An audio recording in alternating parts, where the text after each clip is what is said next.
Acorralado por la corrida cambiaria que pone en peligro lo poco que tiene para mostrar Milei, que es un dólar estable y por lo tanto una inflación a la baja, empezó a hacer lo que hizo Macri, lo que hicieron todos desde que Cristina dejó la presidencia, que es antikirchnerismo. No es una idea muy original. El macrismo es eso, el macrismo es simplemente antikirchnerismo.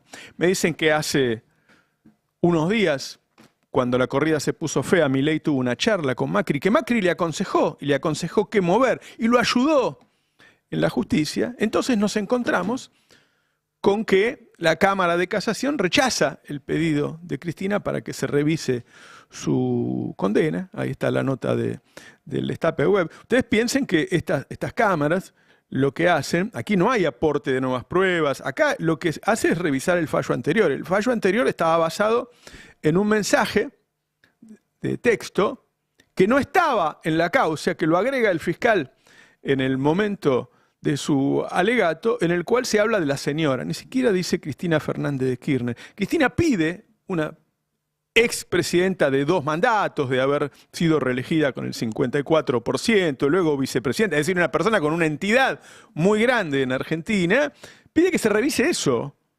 Nada más. Y la Cámara le dice que no. Como parte de lo dijo Hernán Capielo, ahora lo escribió, no es solo una opinión mía, dijo que todo esto había sido organizado por el gobierno.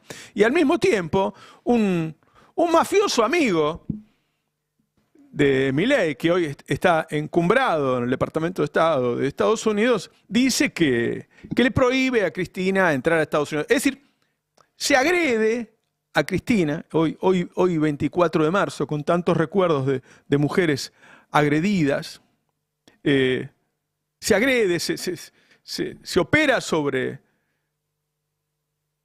la cabeza de Cristina, sobre los cuerpos de Cristina, se la amenaza con meterla en una celda o ponerle una tobillera, como método de acumulación de poder.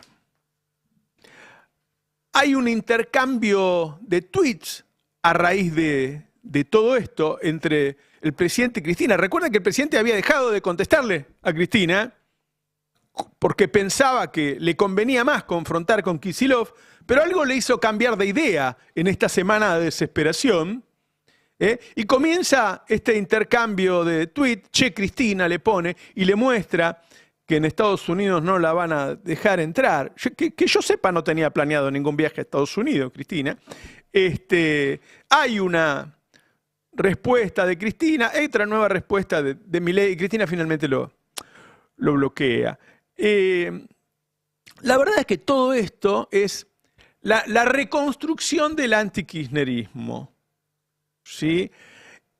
El antikirchnerismo es un grupo de ideas para perseguir, demonizar, estigmatizar a Cristina como líder de un movimiento, a toda una dirigencia que formó parte del gobierno, y yo te diría que hasta la militancia, ¿no? Cualquiera que es militante kirchnerista está mal visto en el barrio. En 2008 el establishment le declaró la guerra a Cristina, ¿sí? Viene el levantamiento del campo, porque el gobierno de Cristina, yo te diría, avanza sobre el campo, es decir, le inquiere, dice, bueno, con estos precios no vamos a poder comer en Argentina, entonces le pide retenciones mayores. Cuando se estatiza el sistema previsional, hay un detalle que por ahí no lo pensamos nosotros, pero los empresarios lo toman muy en cuenta, y es que el Estado empieza a tener directores en las grandes empresas del país, y eso el establishment empieza a pensar, realmente muchos lo piensan, increíblemente te lo aseguran en off, que íbamos a ser Venezuela, ¿no? Venezuela estatizó más de 1.100 empresas, todas las empresas más grandes del país se estatizaron. Imagínense qué diferencia hay con Argentina, ¿no? Entonces empezó un periodo de demonización tan grande que genera un movimiento político que es el antikirchnerismo, que es la pulsión del voto de todos estos años. La gente no vota por un proyecto, la gente vota en contra de algo. Ahora, Aprovecho un minuto para recordar que fuese algo, digo, ¿no? El PBI en los 12 años del kirchnerismo subió más del 70%. La industria creció un 72%. El campo, que odia a Cristina, duplicó su cosecha, pasó de 60 millones de toneladas a 120 millones de toneladas. Con toda esa riqueza generada, en Argentina aumentó un 50% la generación eléctrica, con inversiones fuertes, se hizo el interconectado nacional completo, se hizo interconectado también de red para internet. Había 900 kilómetros de autopista y se llegó a 3.000, es decir, se triplicó. Se hicieron escuelas, se invirtió en ciencia como nunca, se triplicó el presupuesto de educación, se le dio las computadoras a los pibes. Esos son los pibes que están exportando hoy. Se empezó el proyecto Vaca Muerta y por eso hoy este paparulo tiene dólares.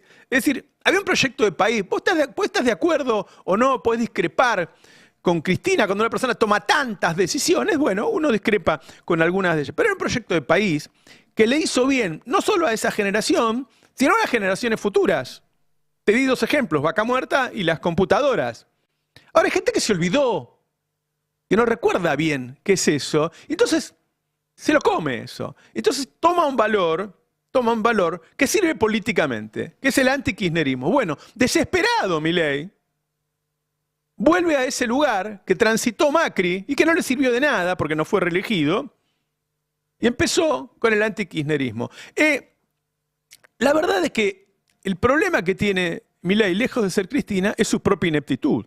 Digo, el viernes se fueron 200 millones de dólares más del Banco Central. Hay por ahí el tuit de Buteler que solemos usar, y ya se fueron 1.200 millones de dólares en una semana. Los informes de las consultoras, ahí hay uno de 1816, te recuerdan que, entre otras cosas, que esto solamente pasó cuando Macri perdió las elecciones. Es como si fuera una corrida electoral, pero falta mucho para las elecciones.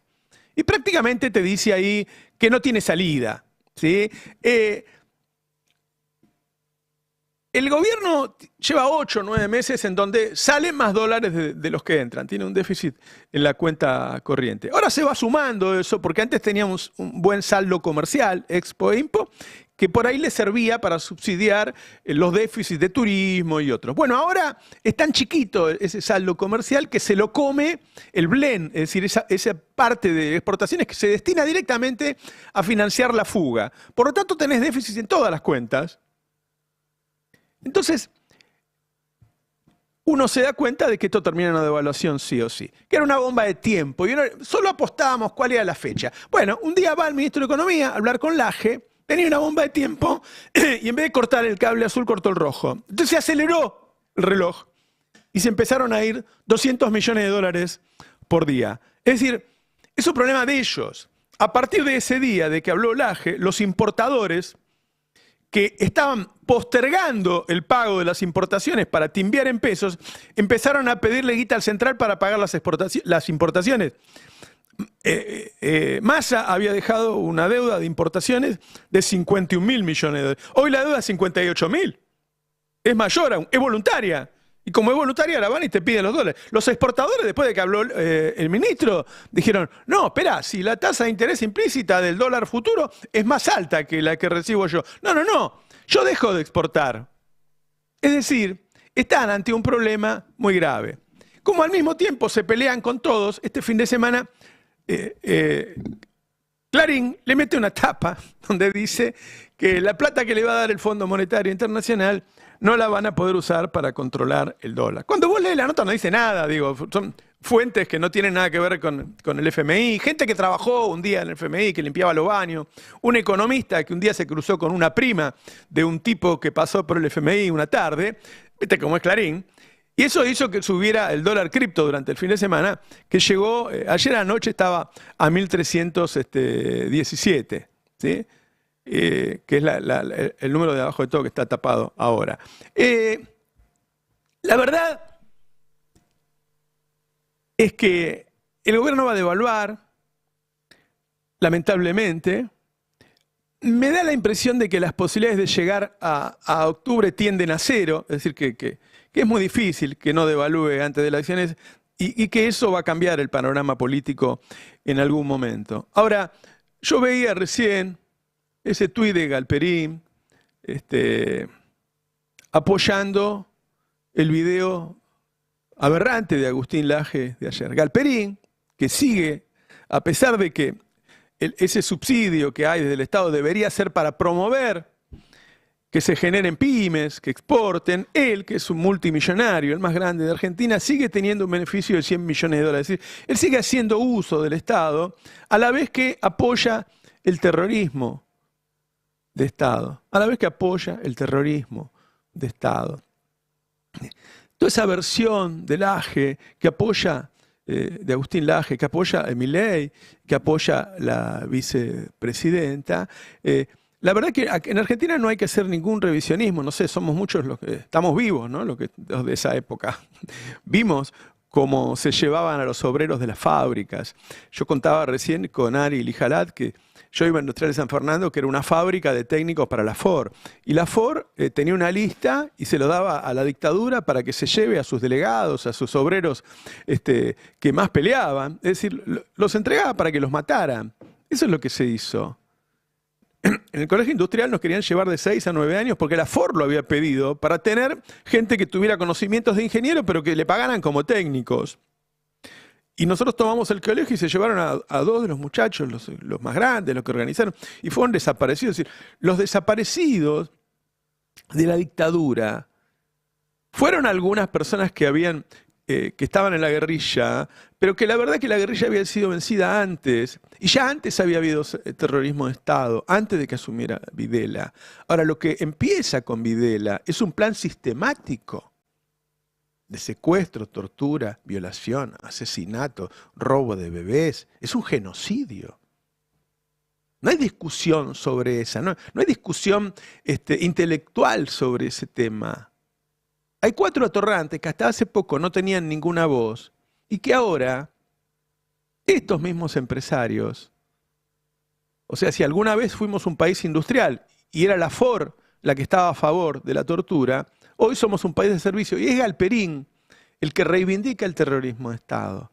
Entonces, ¿hace falta una memoria completa? Sí. ¿Cuál es la memoria completa? Que ustedes, los grandes empresarios del país, lo que apoyan este plan de porquería en este momento, que es igual al de Martínez de Oz, fueron los verdaderos culpables de ese latrocinio, de ese genocidio. Y como no se los juzgó en su momento, hoy siguen haciendo las mismas cosas, aprovechándose del Estado para explotar a los trabajadores. Esa es la memoria completa. La memoria completa es que hubo grandes empresarios que estuvieron atrás de eso y que hoy muchos de esos grandes empresarios y otros nuevos siguen siendo iguales. Siguen siendo iguales. Para lo único que sirven es para explotar a los trabajadores. No se les cae una idea, una creatividad, porque Galperín vos lo copiaste eso, ni siquiera lo inventaste vos. ¿Sí? Son una vergüenza. Memoria, verdad y justicia. Hoy y siempre. Buen día. Bueno, por eso es una dictadura cívico-militar.